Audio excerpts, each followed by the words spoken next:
নমস্কার, আপনারা দেখছেন ইন্ডিয়া পটেটো নিউজ। আর আজ আমরা আলু এবং আলু চাষের গ্রাউন্ড রিপোর্ট করতে চলে এসেছি বর্ধমান জেলার জামালপুর থানার জ্যোতিরাম ইউনিটের মহাপ্রভু হিমঘরে। আজ জাতীয় কৃষক দিবস, চৌধুরী চরণ সিংজির জন্মদিন। ইন্ডিয়া পটেটো নিউজের সমস্ত চাষি ভাইদের জানাই কৃষক দিবসের আন্তরিক শুভেচ্ছা এবং অভিনন্দন। তবে এইবারের কৃষক দিবস একদমই হ্যাপি নয়, বরং অনেকটা কষ্টের। কেননা অধিকাংশ আলু চাষি আবার পুনরায় দ্বিতীয়বারের জন্য আলু লাগাচ্ছেন, শত কষ্ট শত যন্ত্রণা বুকের ভেতর বয়ে। আসুন এখন সবার প্রথমে জ্যোতিরাম এলাকার বিশিষ্ট আলু ব্যবসায়ী বন্ধুদের সঙ্গে কথা বলে জেনে নেব আজকের এখানে আলুর দাম, আলুর নিকাশি এবং এখানকার হিমঘর আলুর সার্বিক পরিস্থিতি ঠিক কি আছে। তারপর এখানকার বিভিন্ন মাঠ ঘুরে দেখে নেব কেমন আছেন জামালপুর এলাকার জ্যোতিরাম ইউনিটের আলু চাষি ভাইরা। সম্মানীয় দর্শক, ইন্ডিয়া পটেটো নিউজ একমাত্র চ্যানেল যে সবার প্রথমে আলুর সমস্ত খবরাখবর পৌঁছে দেয় আপনাদের কাছে। তাই আপনাদের কাছে অনুরোধ, আপনি যদি চ্যানেলটি এখনো সাবস্ক্রাইব না করে থাকেন তাহলে আলুর দুনিয়ার সব খবর সবার আগে পেতে চ্যানেলটি সাবস্ক্রাইব করবেন এবং ফেসবুক পেজটি ফলো করে নেবেন। সারা ভারতবর্ষে ইতিমধ্যে বিভিন্ন জায়গায় উঠতে শুরু করেছে নতুন আলু। সারা ভারতবর্ষের এলাকা ভিত্তিক নতুন আলুর বাজার দর দেখার জন্য এখনই প্লে স্টোর থেকে ইন্ডিয়া পটেটো অ্যাপ ডাউনলোড করে নতুন আলুর রেট অপশনটিতে ক্লিক করুন। আর হ্যাঁ, এই ভিডিওটিকে শেয়ার করতে ভুলবেন না। দাদা নমস্কার। নমস্কার দাদা, আপনার নাম? আমার নাম ব্রজদুলাল মিত্র। আচ্ছা, আপনি জ্যোতিরাম আলু ব্যবসায়ী সমিতির কোন পদে আছেন? আমি জ্যোতিরাম আলু ব্যবসায়ী সমিতির সম্পাদকের পদে আছি। আচ্ছা, তো আপনাদের ইউনিটে তো বোধহয় একটাই হিমঘরে মহাপ্রভু হিমঘর একটাই। আলু কি সব কমপ্লিট? কেননা বাইরে একদম মানে যাকে বলে উঠোনে ঢালাই বাছাই হচ্ছে। ডিসেম্বরের 15 তারিখের মধ্যে আমাদের প্রায় আলু শেষ হয়ে গেছে, আর 1,500-2,000-এর মতো আছে। যেটুকু আছে ওই বাইরেতেই স্টোরের উঠানেতেই ওগুলো ঝাড়াই বাছাই চলছে। বাহ, মানে প্রপারলি নীল একদম। কত প্যাকেট আলু রয়েছে? আর 1,500 থেকে 2,000। সেটাই তো বাইরে বার করা আছে। হ্যাঁ, বাইরে বার করা আছে। চেম্বারে কিছু আলু নেই, যা আছে সব চেম্বারে বাইরে আছে, বন্ধ। ওকে, বর্ধমান জেলায় কি আপনার স্টোরটাই কি এগিয়ে এবছর না? দেখুন, সেটা তো আমরা ওইভাবে খোঁজ খবর নিইনি, তবে আমরা যে ইউনিট ওয়াইজ যা খবর পাচ্ছি বা আপনাদের চ্যানেলের মাধ্যমে পাচ্ছি, এটাই বর্ধমান জেলার মধ্যে এখনো পর্যন্ত মহাপ্রভু হিমঘরই খালি হয়েছে। ওকে, তো আজকে দাম কি আছে আপনাদের এখানে? জ্যোতি রেডি আলুর দাম কি? দেখুন, আমাদের তো রাত্রে মার্কেট হয়। গতকাল 40 টাকা কেটে 720 টাকা হয়েছে। আজকে মার্কেটের ট্রেনটা কি আছে একটুখানি দেখে নিয়ে পরে জানাচ্ছি আপনাকে। আচ্ছা, মোটামুটি কি 720 টাকা এখন বর্তমান ধরুন? গতকাল ডিক্লেয়ার মার্কেট 700। হ্যাঁ, মোটামুটি সমান থাকারই একটা জায়গা। ডালা ফুল ডালা।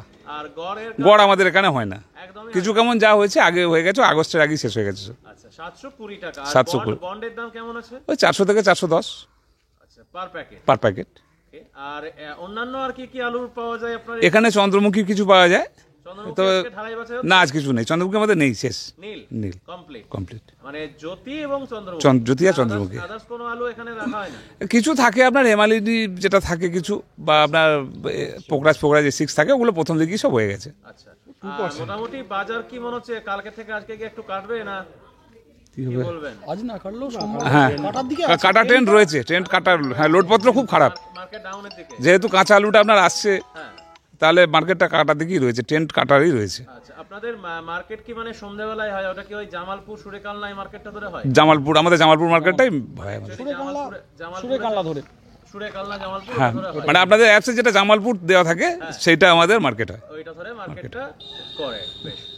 আর পেছন এই স্টোরের পেছনেই তো দেখছিলাম আরেকটা স্টোর রয়েছে, ওটাও কি আপনাদের ইউনিটেরই? না, আমাদের ইউনিটেরই, কিন্তু ওটা আপনার 2000 সাল থেকে ওটা বন্ধ আছে। কত সাল থেকে? 2020 থেকে। 2020 থেকে বন্ধ আছে। কি নাম স্টোরটি? জ্যোতিরাম হিমঘর প্রাইভেট লিমিটেড। আচ্ছা, ওটা বর্তমানে বন্ধ রয়েছে। এই স্টোরটাতে কত প্যাকেট আলু লোড হয়েছিল আপনার এই মহাপ্রভুতে? আমাদের এবছর আপনার 2023-এ লোড হয়েছিল 3,05,000 প্যাকেট। আচ্ছা, মোটামুটি 15 তারিখের মধ্যে সব প্রায় ক্লিয়ার মোটামুটি। বেশ। তো এবারে আপনি আদার্স অন্যান্য যারা ব্যবসায়ী রয়েছেন যদি মাইকটা। হ্যাঁ, আমার ইউনিটের সভাপতি আছে উত্তম দা। আচ্ছা, এগিয়ে আসুন। তুমি বলো। নমস্কার। আচ্ছা, নমস্কার। আপনার নাম? আমার নামটা হ্যাঁ, প্রশান্ত ভান্ডারী। আচ্ছা, পরিচয়টা একটু দিয়ে দিন। আমি স্টোরে ব্যবসার সঙ্গেও যুক্ত আছি, অন্য ইউনিটে যুক্ত রয়েছি। তার সঙ্গে এখানেও এদের ইউনিটের সঙ্গে সর্বতভাবে একদম ওতপ্রোতভাবে জড়িয়ে আছি এই ইউনিটটা, ব্যবসা ইউনিটের সঙ্গে। হ্যাঁ, জ্যোতিরামের সঙ্গে। পেছনে যে আলুটা ঢালাই বাসায় হচ্ছে, একটু যদি সরে যান পেছনে, এটা কি মানে জ্যোতি আলু? এটা জ্যোতি আলু। আচ্ছা, এটা কোথায় যাবে আলুটা? এইটা এই সামনেরটা হচ্ছে আন্দামান, এটা আন্দামানের জন্য আজকে রেডি হচ্ছে। তুলুন আলু তুলুন। মানে আন্দামানকে এখান থেকে কি মানে ট্রাকে করেই যায়? হ্যাঁ, না, এখান থেকে ট্রাকে যাবে। আচ্ছা, এখান থেকে যাওয়ার পর খিদিরপুরে ওটা গিয়ে লোড হবে। মানে খিদিরপুর ডক থেকে? হ্যাঁ, ডক থেকে ওটা লোড হবে। আন্দামান অর্ডার কি এবছর ভালো ছিল? হ্যাঁ, এবছর প্রায়ই লোড হয়েছে, আন্দামানটা প্রায় লোড হয়েছে। আজকে আন্দামান কত প্যাকেট যাবে? আজকে এখানে আর ওই কানলা থেকে মিলিয়ে 350 প্যাকেট। 350 প্যাকেট? হ্যাঁ, কালনা বলতে সুরে কানলা, সুরে কানলা। কাছাকাছি দাঁড়িয়েছেন যেমন দাঁড়িয়েছিলেন? আচ্ছা, কোন ব্যবসায়ী এটা মেইনলি ঢালাই বাছাই করে পাঠাচ্ছে এটা? এটা সুরে কানলার ব্যবসাদার আছে, তার সঙ্গে আমাদের এখানে রয়েছে, আমাদের জ্যোতিরাম ইউনিটও রয়েছে, উত্তম দাস। এটা কিরকম দামে যায়? এটা যা মার্কেট হয়, ডালার মার্কেট ধরেই সব কিছু কেনা বেচা হয়। ডালার মার্কেট? হ্যাঁ, ডালার মার্কেট। আলুটা ওখানে গিয়ে পৌঁছাতে কতদিন সময় লাগে? এখান থেকে খিদিরপুর যাবে, এখানে একদিন রিটার্ন খাচ্ছে, খিদিরপুর যে লোড হবে ট্রাকে, আর ওখানেও 5 দিন 6 দিন লাগছে জাহাজে। জাহাজে, হ্যাঁ, 1 সপ্তাহ, কম বেশি 1 সপ্তাহ। আচ্ছা, আর আন্দামান ছাড়াও আর কোথায় কোথায় যাচ্ছে? গোটা কলকাতাটাই যায়, এদিকে উত্তর কলকাতা থেকে দক্ষিণ কলকাতা পর্যন্ত, সেই কাকদ্বীপ, লক্ষ্মীকান্তপুর একদম চলে যাচ্ছে 24 পরগনা। আচ্ছা, হলদিয়াটা ওদিকেও চলে যাচ্ছে। হ্যাঁ, আর এদিকে উত্তরেও যায়, করিমপুর ফরিমপুর এদিকটাও লোড হয়, তার সঙ্গে দুর্গাপুর, আসানসোল, কাঁথি, দীঘা, সব এখান থেকে। অ্যাকচুয়াল আমাদের এই স্টোরের যে আলুটা না, সেই আলুর যে কোয়ালিটি, এই কোয়ালিটিটা জন্যে এই আলুটা সর্বত্রই যায়, কারণ এই আলুটা ডালা বেসিস আলু, সুতরাং এর যে যেখানে খদ্দের, সমস্ত খদ্দেরই এই আলুটা চলে, যার জন্য ওদের কোনো জায়গায় এটা অসুবিধা হয় না। ডিমান্ডটা ভালো থাকে, যার জন্যই তো আজকে আমাদের এই স্টোরটা এত তাড়াতাড়ি রিলিজ হলো। আউট অফ বেঙ্গল যায় না আলু? আউট অফ বেঙ্গল বলতে বিহারে যায়, যেটা আমাদের এখান থেকে বাছাই হওয়ার পর যে আলুটা যা থাকে, কিছু গড় আলু, আর ওই মাঝারি যে আলুটা থাকে, ওই মাঝারিটা বিহার, ঝাড়খণ্ড, ডালার মাঝারিটা আর কি, ডালা হওয়ার পর যে ছোট মাঝারিটা থাকে, বিহার, ঝাড়খণ্ড এই দিকটা যায়। হ্যাঁ, আগে ওই অন্ধটাও আগে যেত, এখন আর সেরকমভাবে কাজ করে না, যায় না, এই দিকটা যায় না, এইখান থেকে যায় না। আর কে ব্যবসায়ী সেরকম রয়েছেন আপনার এখানে? জেলা কমিটি মেম্বার শ্যামল ধারা। নমস্কার। নমস্কার, আপনার নাম? আমার নাম শ্যামল ধারা। আচ্ছা দাদা, আমি দেখেছিলাম যখন বৃষ্টিটা কমপ্লিট হয়, সম্ভবত 8 বা 9 তারিখ করে এসেছিলাম জামালপুরের সুরে কালনার এদিকগুলো দেখতে। আমি যে চিত্র দেখলাম, ভয়ঙ্কর চিত্র। হ্যাঁ, ভয়ঙ্কর চিত্র তো বটেই। অনেকে আবার বলবে যে জামালপুর এদিকেতে খুব একটা ক্ষয়ক্ষতি হয়নি, যারা অ্যাকচুয়ালি সেটা শুনতে পাচ্ছি যে অনেকেই বলছে জামালপুরে নাকি ক্ষয়ক্ষতি হয়নি, কিন্তু জামালপুরের ক্ষয়ক্ষতিটা অতিরিক্তই হয়েছে। আমি জানি যে কালনা সম্পূর্ণ ক্ষতি, সম্পূর্ণ 100% অলরেডি পৌঁছে গেছে। অম্বিকা কালনার তুলনায় হয়তো ক্ষয়ক্ষতিটা কম হয়েছে, কিন্তু ক্ষয়ক্ষতি তো হয়েছে জামালপুর, রায়না, মাধবডিহি। যেমন আলুতে ক্ষয়ক্ষতি হয়েছে খণ্ডঘোষ, সেরকম কিন্তু ধানেতেও ক্ষয়ক্ষতি। হ্যাঁ, ধানেতেও প্রচুর ক্ষয়ক্ষতি হয়েছে। আস্তে আস্তে যে অনেক জমিতে এখন ধান কিন্তু পড়েই রয়েছে, জলের তার নিচে এখনো জল আছে। এই পরিস্থিতিটা কেন? আমি জমিগুলো দেখতেও যাবো, মাঠ দিয়ে যাবো, সেগুলো একটু হয়তো যে জমিগুলো জল আছে সেগুলো একটু ডাউন জমি। আচ্ছা, ধান টানগুলো দেখছিলাম অনেক চাষি এখনো মাঠ থেকে তুলে নিয়ে যায়নি। বৃষ্টির পরিমাণটা অনেকটা, আর বৃষ্টির পরিমাণটা তো অতিরিক্ত হয়েছিল, যার জন্য জলটা দাঁড়িয়ে আছে। আর এটা তো গেল এমনি। আজকে অন্যান্য আপনার এই ধরুন জ্যোতিরাম ইউনিটের পাশাপাশি যে ইউনিটগুলি রয়েছে, সেখানে মোটামুটি আলুর দাম কিরকম কি আছে? আমাদের এখানের যে মার্কেট, সেই আশপাশের সেটাই আছে, একই আছে। এরপর কি মানে কি মনে হচ্ছে ডাউন ট্রেন্ড কি শুরু? হ্যাঁ, ডাউন ট্রেন্ড তো শুরু হয়েই গেছে। আর আপের কোনো জায়গা কি এবছরে? ওইটা এই মুহূর্তে বলা যাবে না, কারণ পোগরাজ যে চাষটা হয়েছে সেই চাষটা কম হয়েছে এবং অনেকটাই নষ্ট হয়ে গেছে, আবার লেটও হচ্ছে চাষটা। আপনাদের এই ধরুন জামালপুর বা এই মশাগ্রাম টশাগ্রাম এইদিকে তো নতুন আলুর চাষটাও ব্যাপক। হ্যাঁ, প্রচুর হয়। এদিককার নতুন আলু উঠতে মোটামুটি কতদিন সময় লাগবে? এখনো 1 মাস তো লাগবেই, তার ফলন কিন্তু অতিরিক্ত কম হবে। যেহেতু ওটাতেও কিছু ক্ষয়ক্ষতি। হ্যাঁ, ক্ষয়ক্ষতি হয়েছে। যে আলুটা হবে বেশিরভাগটাই ফাটা হবে, নীল হবে, দাগি হবে, মানে একদম গুণগত মানটা অতি জঘন্য হবে, মানে অনেকটাই কমে যাওয়ার সম্ভাবনা আছে রয়েছে। বুঝতে পারছি। কি বলবেন আমাদের বিশিষ্ট যারা আলু এখনো হাতে রেখেছে তাদের জন্য কি বলবেন আপনাদের ইউনিটের জেলা কমিটির সদস্য হয়ে বর্ধমান জেলা? দেখুন, এই বিষয়টা হয়ে গেছে সবটাই তার ব্যক্তিগত ব্যাপার। এখনও কিছু ব্যবসায়ী ভাবছে যে ওই যখন আমাদের নতুন আলুটা উঠবে সেই আলুটার যখন ঘাটতি থাকবে তখন হয়তো স্টোর আলুটার কিছু ডিমান্ড হয়ে দামটা বাড়তে পারে, সেই আশাতেই অনেকে রেখেছে। তো আপনি একটু মাইকটা নিয়ে নেবেন। নমস্কার দাদা। নমস্কার দাদা একটু জোরে বলবেন, নামটা একটু বলুন। আমার নাম সহদেব নিগেল। আচ্ছা, ব্যবসায়ী এবং চাষি। আচ্ছা, তো আলুর বর্তমান পরিস্থিতি নিয়ে কি বলবেন? আপনি আমাকে বলছিলেন যে আমার কিছু বলার রয়েছে, মাঠে তো আমি যাব, ওখানে আপনাকে আমি যা জিজ্ঞাসা করার পরিস্থিতি দেখে জিজ্ঞাসা করব। মেইনলি আলুর বর্তমান পরিস্থিতি নিয়ে কি বলবেন আমার দর্শক বন্ধু? আলুর বর্তমান যে পরিস্থিতি আছে, এই পরিস্থিতিতে আমরা যে সমিতি গঠন করেছি, আলু ব্যবসায়ী সমিতি, গোটা ওয়েস্ট বেঙ্গল জুড়ে আছে এবং একটা বৃহত্তর মানে তৈরি হয়েছে, এটা যেটা অরাজনৈতিক, কিন্তু তার সত্ত্বেও দেখুন, আমরা বাংলা থেকে কোনো দিন পাঞ্জাব কি উত্তরপ্রদেশে আলু নিয়ে গিয়েছিল? কেউ নিয়ে যায়নি, আমার মনে হয় নিয়ে যায়নি। কিন্তু আমরা বাঙালিরা এত বড় সংগঠন তৈরি করেও বাংলা অন্য জায়গা থেকে আলু নিয়ে এসে বাংলা সর্বনাশ করে দিচ্ছি। যদি এটা ভাবতো যে শেষের দিকে 4% কি 5% আলু আছে, তারা যদি 2 টাকা পেত, তাহলে চাষিরা অন্ততপক্ষে বীজ, সার বা লেবারে পয়সাটা দিতে পারতো। কিন্তু সেই জায়গাটা ধস এনে দিল কারা? না, আমাদের মতনই ব্যবসাদাররা, যারা আমরা বলি ইউনিট গঠন করেছি। ইউনিট গঠন করে কি করেছে? আমাদের ক্ষতি করছে, লাভ কিছু হয়নি। কিন্তু তারা একবার যদি ভাবতো যে আমাদের বাংলায় যা আলু আছে, যথেষ্ট পরিমাণ আলু আছে, যদি ওখান থেকে আলুটা না আনি তাহলে আমাদের বাংলা আলুটা অন্ততপক্ষে লাভ নাই হোক, মানুষগুলো বেঁচে থাকবে। কিন্তু সেই পরিস্থিতি এরা তৈরি করেনি। তাহলে কি করছে? ব্যবসায়ীরা ব্যবসাদের মধ্যে একটা দ্বন্দ্ব সৃষ্টি করে নিজেদের ধ্বংস নিজেরাই ডেকে নিয়ে আসছে।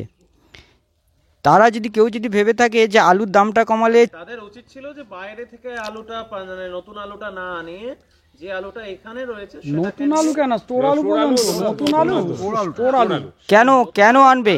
আমাদের কি আলুর ঘাটতি আছে যে ওখান থেকে আনতে হবে? আচ্ছা, পাঞ্জাবের আলুর ঘাটতি হলে কি আমাদের এখান থেকে নিয়ে যায়? উত্তরপ্রদেশের আলুর ঘাটতি কোনোদিন নিয়ে যায় কি? তাহলে আমরা কেন নিয়ে আসবো? তাহলে বাংলা থেকে টাকাটা তো চলে যাচ্ছে ওদের পকেটে, আর আমরা বাঙালিরা কি করছি? আমরা মানে আঙুল চুষছি। আজকে যদি কেউ ভেবে থাকে যে আবার আমরা এই আলু প্রচুর লোড হবে, অমুক হবে, তমুক হবে, আবার লাভ করব, কিন্তু আমার মনে হয় এটা মূর্খের রাজত্বে বাস করছে। কারণ কৃষকের যদি মেরুদণ্ড ভেঙে যায় না, সেই কৃষক আর কোনো দিন উঠে দাঁড়াতে যদি না পারে না, স্টোর মালিক থেকে আরম্ভ করে আমরা যারা ব্যবসা করি, আমাদের সবার কিন্তু যে ক্ষতিটা হবে, সে ক্ষতিটা কিন্তু আর পূরণ করতে পারবে না। সেটা কে ক্ষতিটা করছে? সেটা করছে আমাদের মতনই ব্যবসাদাররা। তারা যদি একবার ভাবতো যে বাংলার এত বড় একটা প্রাকৃতিক বিপর্যয় হয়ে গেছে, সেই বিপর্যয়টাকে সামাল দেওয়ার জন্য এই আলুটা 5% কি 10% আলু আছে, সেই আলুটা যদি অন্ততপক্ষে ন্যূনতম মূল্যে বিক্রি করতে পারে কৃষক, তাহলে সেখান থেকে অন্তত কিছু পয়সা কালেক্ট করতে পারলেও তারা বীজ, সার, লেবার করেও কিছু আলু ফলাতে পারতো। তাহলে প্রোডাকশনটা অ্যাকচুয়ালি পক্ষে আমরাই শেষ করছি। আগামী দিনে যে স্টোর লোডিং হবে, সেই স্টোর লোডিংয়ের রাস্তা কিন্তু আমরাই বন্ধ করে দিচ্ছি। সেটা আমরা যে সমিতি তৈরি করেছি, তাহলে আমাদের সমিতি তৈরির উদ্দেশ্যটা কি? আমাদের সমিতি তৈরি করার উদ্দেশ্য কিছুই মানে সাফল্য আসেনি, কারণ তারা আমাদের কথা ভাবেই না, তারা নিজেদের স্বার্থের কথাই ভাবে। সেই কারণে বুঝতে পারছি আপনার মতামতটা খুবই গুরুত্বপূর্ণ একটা বিষয় নিয়ে আপনি মুখ খুললেন। সত্যি কথা, স্ট্রংলি সত্যি কথা যেটাকে বলে। তো এবারে আমি একটু অনুরোধ করবো আপনাদেরকে, একটু আপনাদের এখানকার মাঠে একটু চলুন না। হ্যাঁ, মাঠে যাব, মাঠে আপনাকে দেখাবো। এখানের পরিস্থিতি খুব ভয়াবহ। চলুন। একটাই জমি, তার দুই রূপ। একদিকে দেখতে পাচ্ছেন যে আলু লাগানো হয়ে গেছে এবং হালকা হালকা গাছও বেরিয়ে গেছে, আবার একদিকে দেখতে পাচ্ছেন আলু যেখানে ক্ষয়ক্ষতি হয়েছিল সেখানে কিন্তু পুনরায় আবার নতুন করে বীজ লাগানো হচ্ছে। সত্যি এই ছবি দেখলে মানে প্রচণ্ড খারাপ লাগছে। নিজের একজন রিপোর্টার হয়ে আমি অনেস্টলি বলছি। এখানেতে আমার সাথে চাষি এবং ব্যবসায়ী উভয়ে রয়েছেন।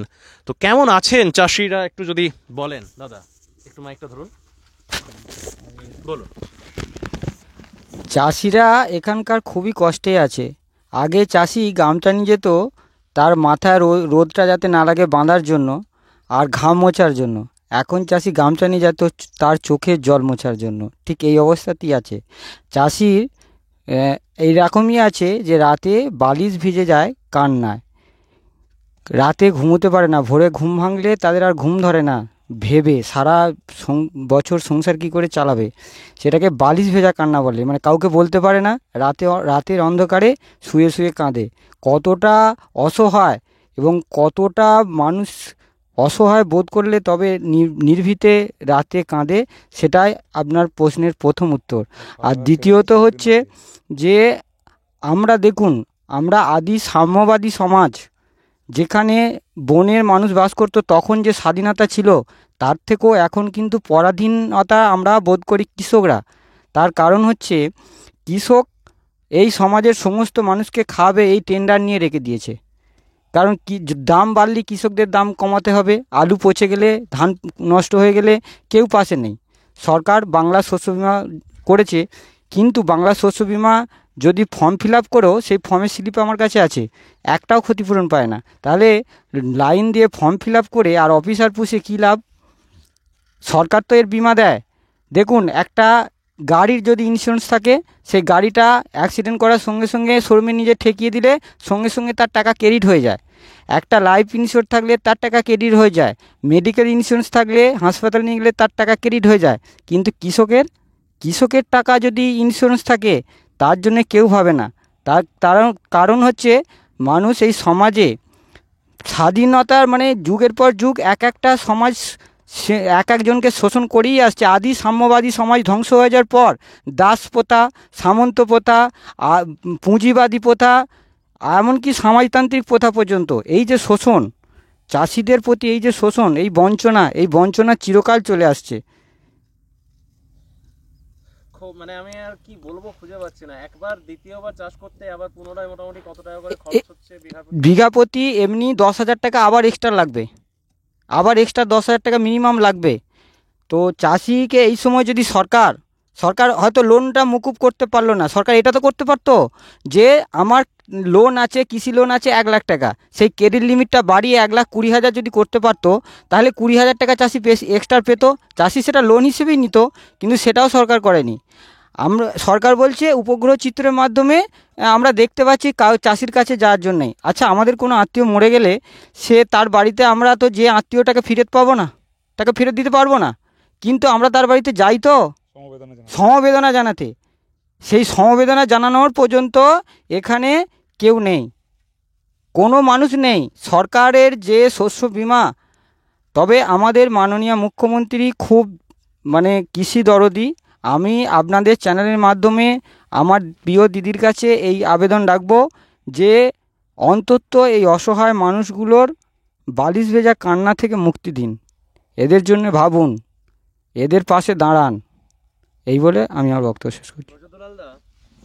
এই মুহূর্তে দাঁড়িয়ে কি বলবেন চাষিদের উদ্দেশ্যে? দেখুন, আমরা ব্যবসাদার পরে হয়েছি, প্রথমে তো চাষি বাড়ির ছেলে। যে জায়গায় দাঁড়িয়ে আছি এর আশেপাশে আমার নিজেরও চাষের ক্ষেত আছে, সেগুলোও প্রায় একইভাবে ক্ষতিগ্রস্ত। তো এই মুহূর্তে আমাদের এলাকায় মানে শ্মশানের শান্তি, মানে কারুর বাড়ি হাড়ু চাপছে, কারুর চাপছে না, কেউ খেতে পাচ্ছে, কেউ পাচ্ছে না। খুব দুর্দিনের মধ্যে আমরা চলছি। মানে এক শ্রেণীর লোক বলছে, বিভিন্ন গ্রুপে লেখালেখি করছে যে জামালপুরে কোনো ক্ষয়ক্ষতি হয়নি, যা হয়েছে কালনাতে তো হয়েছে, জামালপুরে যদি ক্ষয়ক্ষতি হয়নি তাহলে এটা কি? দেখুন, জামালপুরে ক্ষয়ক্ষতি হয়নি বলতে তারা হয়তো দূর থেকে জামালপুর তো এলাকা একটুখানি নয়, আপনার ধরুন মেমারি থেকে আপ টু মাধবপুর পর্যন্ত প্রায় দীর্ঘ বাস রাস্তায় 30 থেকে 35 কিলোমিটার রাস্তা। কোনো একটা পার্ট হয়তো ওনারা দেখে মন্তব্য করছেন। যাক, আপনাদের চ্যানেলের মাধ্যমে আপনারা যে গ্রাউন্ড রিপোর্ট করছেন সেগুলো দেখে তারা এবার তাদের মন্তব্য কী করবে সেটা দেখার বিষয়। ব্যক্তিগত মন্তব্য করতেই পারে, কিন্তু বর্তমানে তো আমরা খুব মানে দুর্বিষহ পরিস্থিতির মধ্যে রয়েছি, কৃষক, ব্যবসাদার, যাই বলুন। এবং আমার ইউনিটে যেসব ছেলেরা ব্যবসা করে তারা সবাই অল্প বয়সী ছেলে। কারণ আমার ইউনিটটাই শুরু হয়েছে অনেক লেটে, 2020 সালে। সেখানে বেশিরভাগই শিক্ষিত ছেলে, গ্র্যাজুয়েশন করা ছেলে, তারা কৃষক পরিবারেরই ছেলে। বাবার কিছু আলু আছে, সেসব নিয়ে ব্যবসাও করে, চাষও করে। তো আর্থিক একটা বিরাট ক্ষতির সম্মুখীন তো আমরা হয়েইছি। আর ব্যবসায়ীদের উদ্দেশ্যে কি বলবেন, যে সমস্ত আলু ব্যবসায়ীরা এখনো ভাবছে যে আরো একটু লাভের মুখ দেখতে পারলে হয়তো ভালো হতো, যদিও লাভ কিছু হয়? দেখুন, আজকে তো আমরা দাঁড়িয়ে আছি ডিসেম্বরের 23 তারিখ। হ্যাঁ, তো কোল্ড স্টোরেজের তো যদিও লাভ সময়সীমা পারছে না এরা। কোল্ড স্টোরেজের সময়সীমা তো উত্তীর্ণ হয়েই গেছে প্রায় শেষে, যেটা এক্সটেনশন হয়েছে। তো আলু পার্সেন্টেজের নিরিখে আপনারা আপনাদের চ্যানেলে যা দেখতে পাচ্ছি সেটাও এই সময়ে খুব একটা কম নয়, এবং তার সঙ্গে আপনার বাইরের রাজ্য থেকে যে কাঁচা আলু আসছে, তাতে করে তো মার্কেট উন্নতির জায়গা আমরা কিছু বুঝতে পারছি না। এবার ধরুন কেউ হয়তো ভাবতে পারে যে এতটা ক্ষয়ক্ষতি হয়ে গেছে, আগামী দিনে হয়তো উন্নতি হলেও হতে পারে, সেই জায়গাটা তো এটা তো প্রেডিকশনের ব্যাপার। ধন্যবাদ আপনাদের সবাইকে আমাদের ইন্ডিয়া হ্যাঁ, পক্ষ থেকে। ধন্যবাদ আপনাদের ইন্ডিয়া পটেটো নিউজকে গ্রাউন্ড রিপোর্ট করার জন্য এবং চাষিদের এই দুঃখ দুর্দশার কথা জনগণের সামনে তুলে ধরার জন্য। আর একটা পরিশেষে একটা কথা বলে রাখি, এই যে চাষিরা আমরা চাষ করাচ্ছি বা করছি, বীজটা কিন্তু প্রকৃতপক্ষে আপনার অরিজিনাল বীজটা শেষ হয়ে গেছে।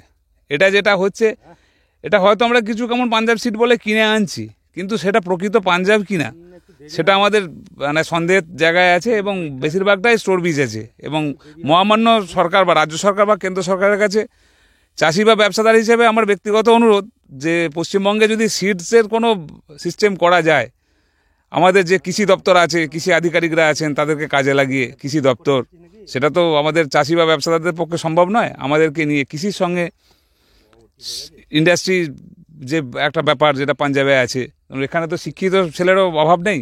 আমরা যেটা দেখেছি পাঞ্জাবে ধরুন অনেক ডক্টরেট করা লোক কৃষি ফার্ম করে তারা ফার্ম চালাচ্ছেন, আমরা অনেকেই জানি। তো এখানেও সেরকম শিক্ষিত ছেলে আছে আমাদের বিভিন্ন ইউনিটে, তাদেরকে নিয়ে প্রশিক্ষণ দিয়ে, তো যদি পাঞ্জাব বীজের মতো যদি ওয়েস্ট বেঙ্গলের সিডসের ব্যাপারটা করা যায়, তাতে করে আমার মনে হয় আমাদের রাজ্যে টাকাটা কিছু থেকে যাবে, কিছু কর্মসংস্থান হবে। হ্যাঁ, তো এটা মহামান্য সরকারের কাছে আমার একটা আবেদন থাকবে।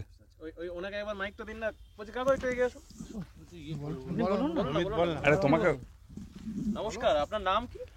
অশোক পাল, আচ্ছা, বাড়ি কোথায়? এই জোসরাম। হ্যাঁ, আচ্ছা, মোটামুটি কতটা জমি ক্ষতিগ্রস্ত হয়েছে টোটাল?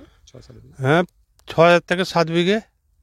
6 থেকে 7 বিঘা, মানে সবটাই কি মানে এরকম কিছুটা? এইরকম সবই, এই তো সব ফুল ড্যামেজও আছে তো? হ্যাঁ, ফুল ড্যামেজ মোটামুটি কতটা আছে?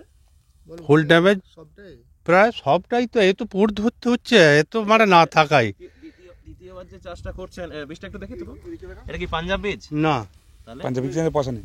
হ্যাঁ লোকাল কোনটা? হ্যাঁ, লোকাল বীজে চাষ করছেন পুরোটা। এক্সট্রা ছাড়া তো বলে পাঞ্জাবি চ্যানেলে পয়সা নেই। খরচা হচ্ছে নাকি? এক্সট্রা তো মোটামুটি 1000-10 টাকা করে খরচা হচ্ছে। কৃষি ঋণের জন্য করেছেন, আবেদন করেছেন যাতে মুকুব করে, বা শস্য বীমা করেছেন? ওটা করা হয়েছে। সুরাহা কিছু মেলেন না। কি বলবেন আমাদের চ্যানেলের মাধ্যমে, যদি কোনো সরকারের প্রতিনিধি এই ভিডিওটা দেখেন, তাদেরকে কি বলবেন? সরকার চাষিদের কথা ভাবে, কিছু ক্ষতিপূরণ দেয়। বলুন। সরকার যদি চাষিদের জন্য ভাবে, যদি এই ক্ষয়ক্ষতির ক্ষতিপূরণ যদি দেয়, তাহলে যদি কৃষি ঋণটা মুকুব হয়, সেইটা আমরা উপকৃত আমাদের বাংলার কৃষক হিসেবে। হ্যাঁ, সমস্ত চাষি উপকার পাবে। ঠিক আছে, থ্যাংক ইউ। একদম। মনে পড়েছে, হ্যাঁ। আমাদের যে এই বক্তব্য, এটা আমাদের ব্যক্তিগত মতামত। আমাদের বক্তব্যে যদি কারো মনে কোনো আঘাত দিয়ে থাকি বা আঘাত লেগে থাকে, তার জন্য আমার সমিতির পক্ষ থেকে এবং আমার তরফ থেকে আমরা ক্ষমা প্রার্থী। বলছি, আমরা তো মোটামুটি সমস্ত জমি আলু বসিয়ে ফেলেছিলাম। আলু বসিয়ে ফেলার পর যে অকালে যে বৃষ্টি হলো, অকালে বৃষ্টিতে সমস্ত জমিতে জল দাঁড়িয়ে যাওয়ার জন্য সমস্ত জমির আলু গাছ এবং আলু সমস্ত পচে যাওয়ার জন্য আবার দ্বিতীয়বার নতুন করে পুনরায় আবার আলু বসানোর কাজ শুরু করেছে। আচ্ছা, আপনার বাড়ি কোথায় আর নাম কি দাদা? আমার বাড়ি হচ্ছে শাহসেনপুর, আমার নাম হচ্ছে শেখ গোলাম মুর্তজা। আচ্ছা, আপনার মোটামুটি কতটা জমি গেছে? আমার জমি গেছে 8.5 বিঘে। 8.5 বিঘা জমি? 8.5 বিঘা। সবটাই কি মানে দ্বিতীয়বার আবার চাষ? হ্যাঁ, সবটাই দ্বিতীয়বারই চাষ হচ্ছে। মাত্র 6 কাঠা জমি বেঁচেছে, ওটা কি না থাকার মতো। আচ্ছা, আচ্ছা, মানে ওই জমিটা যেটা আপনি 8.5 কাঠা বলছেন, 6.5 কাঠা। 6.5 কাঠা, ওটা কি পুরোটাই কি মানে না টোটাল কত বিঘা জমি বললেন? টোটাল 8.5 বিঘা। 8.5 বিঘা জমি যেটা আছে, মানে ওইটা কি পুরোটাই, মানে আমরা ওই জমিটাই যেরকম দেখলাম হ্যাঁ। যে উনি যেমন একদিকে ধরুন কিছু দিকটা হয়তো ভালো আছে, আবার কিছু দিকটা আছে, ওটা কি বাকি যে জমিগুলো বলছেন ওর কি পুরোটা? না, বাকি জমিগুলো যেভাবে পরিস্থিতি ছিল, ওই একটা দুটো করে গাছ ছিল, তো ওই একটা দুটো গাছে তো কিছু হবে না, যে সমস্ত নতুন করে আবার পুনরায় চাষ দিয়ে আবার পুনরায় আলু বসানো হয়। আপনার মোটামুটি সরকারের তরফ থেকে কিছু সাহায্যের আশ্বাস পেয়েছেন, বা প্রশাসনের যিনি বললেন যে আপনাদের লোকাল যিনি এমএলএ আছেন উনি বোধহয় দেখতে এসেছিলেন, শুনলাম যেটুকু হিন্দি ভিডিওটাতে। না না, আমরা সেইভাবে সরকার থেকে কিছু এখনো পর্যন্ত সাহায্য পাইনি গো। তো আমাদের বক্তব্য হচ্ছে, দেখুন আমরা তো টোটালটাতে চাষের উপর নির্ভর করি, আর আমরা এখানটা টোটালটা হচ্ছে সবাই চাষি, তো চাষের উপরে যেহেতু নির্ভরশীল করি, দ্বিতীয়বার করে যখন চাষ করছি ফসলের তো দাম তো পাওয়া যাবে না গো, কেন দ্বিতীয়বারে যে ফসলটা উঠবে সেইভাবে কিন্তু ফসলটা হবে না, কেননা আলুর সময়সীমা অনেকটাই চলে গেছে, তো সেক্ষেত্রে আলুর ফলন খুব একটা বেশি পাওয়া যাবে না। তো সেই কারণে সেই আলু বিক্রি করে সেই যে খরচা দ্বিতীয়বারের, সেই খরচাটা পর্যন্ত হবে না গো, মানে পুনরায় ঘর থেকে মানে 10,000 কি 12,000 টাকা করে লাগবে, এইভাবে পজিশন হয়ে আছে আমাদের। স্টোরে আর আলু রেখেছেন নাকি? না, স্টোরে আলু আবার কোথায় পাবো, যেটুকু স্টোরে আলু ছিল সেই স্টোরে আলু নিয়ে এসে আবার পুনরায় দ্বিতীয়বার আলু বসানো হয়। আচ্ছা, মোটামুটি তাহলে কি আর সেকেন্ড বারটা পাঞ্জাব বীজে চাষ করতে পারেন? না না, সেকেন্ড বারটার পয়সা না থাকার জন্য তো পাঞ্জাব বীজে চাষ করা সম্ভব হয়ে ওঠে না। মানে 60টা বাদ দিলে বাকি হ্যাঁ, 60টা খালি লেগেছে, সার সামান্য কিছু লেগেছে, কেননা লেগেছে। কেননা জল অনেকটা বয়ে গেছে, তো তার জন্য সারটা কিছুটা চলে গেছে, তার জন্য উপরে কিছু সামান্য করে প্রত্যেকটা জমিতে সার দিয়ে আবার পুনরায় আলু বসাতে হচ্ছে। এই অনুষ্ঠানে সম্প্রচারিত সমস্ত বক্তব্য বক্তাদের নিজস্ব ব্যক্তিগত মতামত। এই অনুষ্ঠান বাজারের নির্ধারক নয়। অনুগ্রহ করে ব্যবসায়িক পদক্ষেপের পূর্বে নিজের বিচার বুদ্ধি কাজে লাগিয়ে সিদ্ধান্ত নিন। আলু রাখা বাজারগত ঝুঁকি সাপেক্ষ। আলু রাখার পূর্বে ইন্ডিয়া পটেটো অ্যাপ থেকে বিগত বছরের লোডিং আনলোডিং রিপোর্ট ও তার পরিপ্রেক্ষিতে আলুর দামের ওঠানামা দেখে নিন। আলুর সব খবর এখন একটা অ্যাপেই।